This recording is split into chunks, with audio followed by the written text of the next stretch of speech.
بسم اللہ الرحمن الرحیم۔ السلام علیکم ناظرین، ایک سوال بچپن سے ہمارے دماغ کی دیواروں سے ٹکراتا آ رہا ہے۔ وہ سوال یہ ہے کہ روح کیا ہے؟ یہ نظر نہ آنے والی روح آخر ہمارے جسم کے کس حصے میں موجود ہے؟ اور یہ روح جب انسان کے جسم کو چھوڑ دیتی ہے تو کہاں جاتی ہے؟ آخر یہ روح کہاں سے آتی ہے اور کہاں چلی جاتی ہے؟ اس وقت دنیا کے مختلف مذاہب میں روحانی علوم پڑھائے جا رہے ہیں اور روح تک پہنچنے کی ہر ممکن کوشش کی جا رہی ہے۔ روح کا ذکر قرآن پاک میں مختلف جگہوں پر ہوا ہے، جیسے سورہ اسراء میں ہے۔ اللہ تعالیٰ فرماتا ہے، اور وہ آپ سے روح کے بارے میں سوال کرتے ہیں تو آپ فرما دیجئے کہ روح میرے رب کا حکم ہے اور تمہیں بہت تھوڑا علم دیا گیا ہے۔ ناظرین، اس آیت کی روشنی میں ہم سادہ سے الفاظ میں بتاتے ہیں کہ روح ایک خاص چیز ہے جو ایک جاندار چیز کو بے جان سے الگ کرتی ہے۔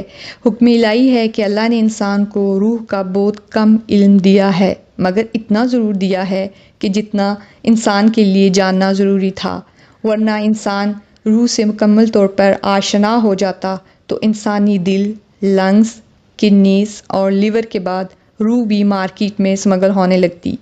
روح کی مختلف اقسام ہیں۔ یہ روح پتھروں، درختوں اور پیڑ پودوں میں بھی پائی جاتی ہے۔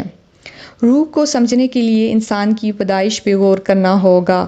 ماں کے پیٹ میں سب سے پہلی سٹیج نطفے کی ہے، جس میں روح جمادی ہوتی ہے، اور یہ وہ روح ہے جو پتھروں میں پائی جاتی ہے۔ جیسے پتھر حرکت نہیں کرتا، ویسے ماں کے پیٹ میں یہ نطفہ حرکت نہیں کرتا۔ اگلی سٹیج میں یہ بچہ ساکن حالت میں گرو کرتا ہے، جیسے پیڑ پودے اپنی جگہ چھوڑے بغیر پھلتے اور پھولتے ہیں۔ اس وقت بچے میں روح نباتی آ چکی ہوتی ہے۔ اس سے اگلی سٹیج میں بچہ ماں کے پیٹ میں حرکت کرنے لگتا ہے۔ اس وقت اس میں روح حیوانی آ چکی ہوتی ہے، جو جاندار میں ہوتی ہے۔ اس کے بعد بچہ دنیا میں پیدا ہو کر اپنی پہلی سانس لیتا ہے تو اس وقت روح انسانی جسم میں داخل ہوتی ہے، جو اللہ کا خاص امر ہے۔ اور یہی وجہ ہے کہ جب بچہ مرا ہوا پیدا ہو تو اس کی نماز جنازہ نہیں ہوتی، کیونکہ اس کے جسم میں روح انسانی داخل ہی نہیں ہوتی۔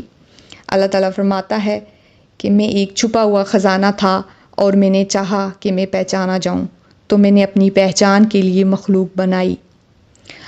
ناظرین، اللہ کو جاننے پہچاننے کے لیے نفس کو قابو پانا انتہائی ضروری ہے، اور نفس کو قابو پانے کے لیے انسان کو اپنی روحانی طاقتوں پر کام کرنا پڑتا ہے، جو انسان کے اندر پوشیدہ ہیں، اور پھر انسان روحانی بصیرت حاصل کر لیتا ہے، جو انسان اپنی